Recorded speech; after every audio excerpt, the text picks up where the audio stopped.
Dans le cadre de l'exécution de son budget 2016, le gouvernement nigérian a investi environ 1 trillion de naira, soit 3,3 milliards de dollars de capital. Un montant record depuis l'indépendance du pays, selon la ministre des Finances, Kemi Adeosun. La ministre a expliqué que cet argent a été dédié à plusieurs projets, dont la construction d'une ligne ferroviaire double reliant Lagos à Kano, la réhabilitation de diverses routes, l'expansion de systèmes d'irrigation visant à booster la production agricole et le développement des infrastructures aéroportuaires à travers le pays.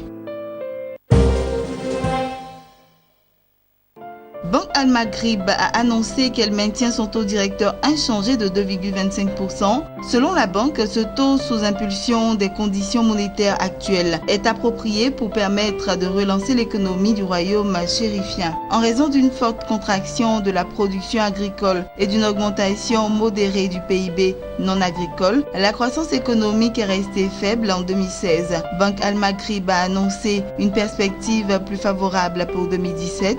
Selon la Banque centrale du Maroc, le PIB devrait atteindre 4,3% en 2017 sous l'effet d'une hausse de 11,5% de la production agricole ainsi qu'une augmentation de 3,4% du PIB non agricole.